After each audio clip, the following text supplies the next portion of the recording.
Ang susunod na programa ay rated PG. Patnubay at gabay ng magulang ay kailangan sa mga batang manonood. Litri kapag sagot kita, mga masama lagot ka na, ang babangga magigiba, aaksyon na agad sila! Sa ulo ng bakbakan ngayong gabi, isang babae nag-alag Gabriela silang laban sa isang mayor. Ito yung trabaho ko, Mayor. Kayo ang may trabaho niyan.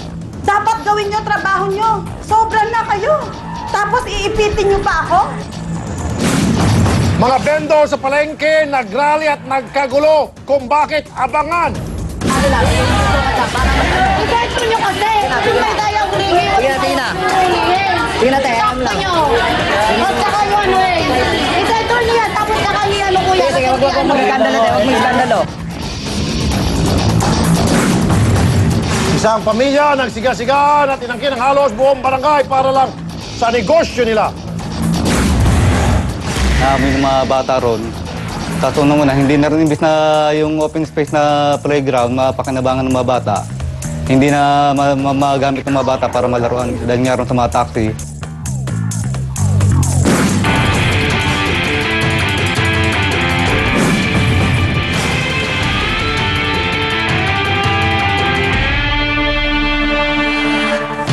Dahil wala silang nagkasang mga oras kung may isdong.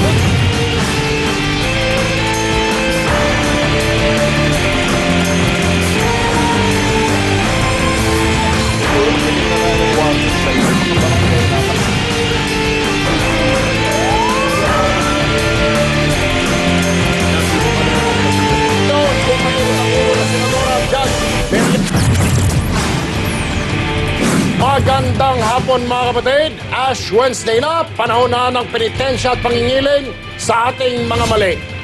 Kaya dito sa Day 3, tutulungan nating may balik sa tuwid na daan ang mga may sala sa lipunan. Kayo na ang bahalang mamili kung anong paraan sa matinong usapan, bakbakan na.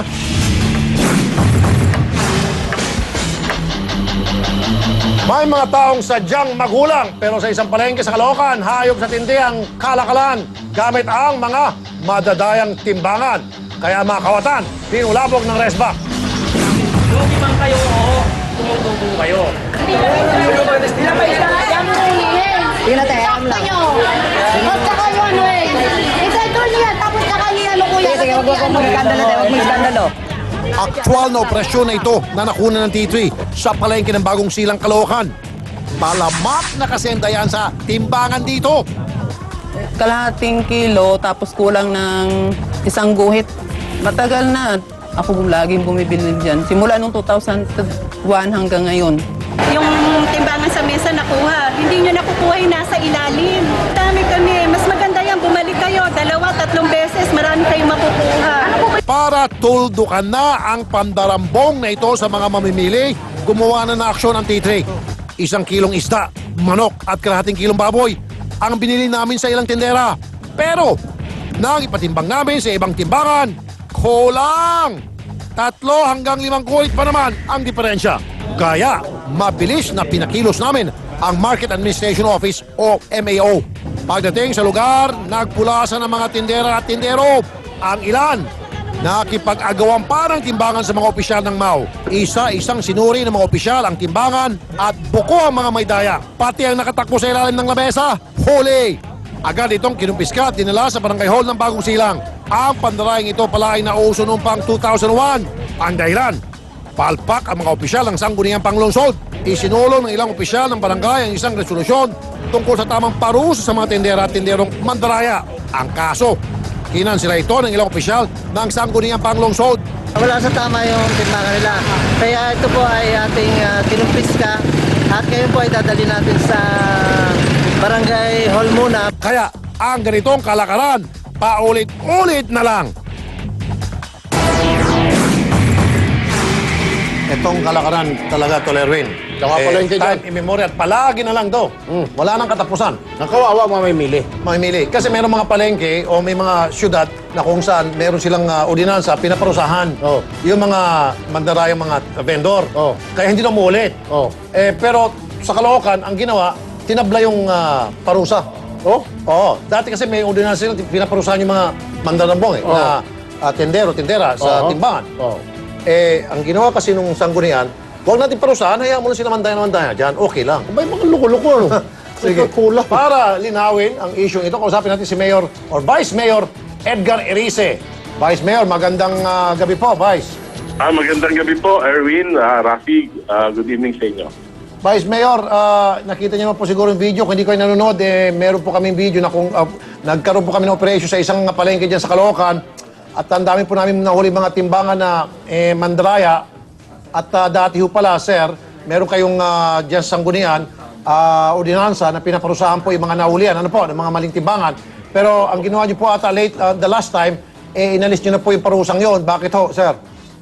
Actually po, hindi ko na po inabutan yan. First term po akong Vice Mayor.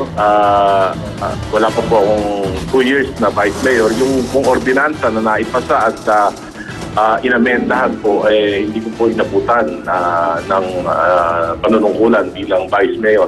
Ganun pa man, ito po ay nagawa nung nakaraang konseho. Sa kasalukuyang pong konseho ngayon, majority po dyan yung mga kaalyado ni Mayor Recom.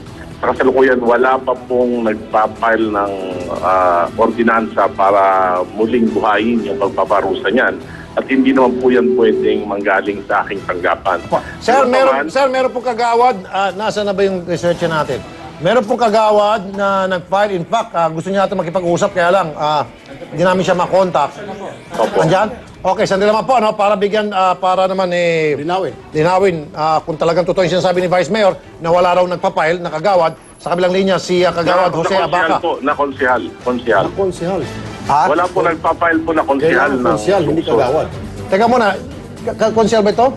Kagawad. Kagawad sa barangay. Barangay. Sorry na lang kay kagawad. Kayo talaga dyan, sa... Tama ko siya, okay. So anyway, sir. Ngayon, sabi mo wala nagpapile na konsehal. Opo. Alright. Pero siguro naman, sir, may nakikinig sa ating nanonood na kasama nyo sa konseho, baka naman po, sir, gagawa na sila ng panibagong ordinansa Opo, na bibigyan parusa. Kakausapin ko po yung isang konsehal para po bigyan ng action yan. Pero ganun pa man, alam nyo, meron po tayong yung market office sa City Hall. Pag nandadaya po, may violation po yan. Sa Department of Trade, meron pong mga regulations na papatupad lang naman nila. Opo. Pero sir, mas maganda kung manggagaling po sa lokal na pamahalaan sa konseho ninyo, yung pong gawing ordinansa, yung pong ginagawang pandaraya sa timbangan, halimbawa, Opo. pagkakulong ng 1 linggo, 1 buwan, para madala po mga yan at hindi na po mandaya. Opo, hayaan niyo po at tatawagan po yung isang konsehal para ang chairman po niyan si Councilor Carol Cunanan. Kasi sir, ito, Vice, yung mga pupunta po kasi sa mga wet market tulad niyan, mga ordinary mamamayan, yung mga maliliit lang po ang sweldo at maliit pong kinikita, tapos dadayain mo pa. Di ba? Hindi lang pupunta yung mga taga Forbes Park Yung mga taga subdivision, hindi pupunta dyan. Pupunta yan sa mga grocery store. Pupunta sa mga palengke tulad niyan, sir. Yung mga mahirap natin kababayan, yung pa mga dadayain natin. Di ba, sir? Talagang talamak po yan. Alam ko po, talamak talaga yung dayaan dyan. Sa katunayan, mga 2 weeks ago, hindi lang sa timbangan, 2 weeks ago po nilusob na rin ng ng Meat Inspection Board dahil yung mga tinitinda naman mga hindi po dumaan inspection. Sige Talaga po. po medyo Okay, makausap dyan. Carol Cunanan house para po bigyan niya ng action kaagad. Salamat po, Vice Mayor Erice, sir. Salamat po. Salamat po. Yes, sir. Sa pagbabalik ng T3, isang babae nag-alaga umbrella laban sa isang mayor. Isang pamilya nagsisigasgalan at inangkin ang halos buong barangay para lang sa negosyo nila.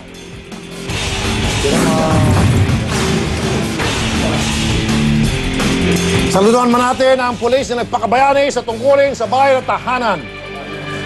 Buong servisyo niya, nasa intel siya. Sa mga accomplishment niya, marami siyang mga big time na rin na nahuling mga drug pusher.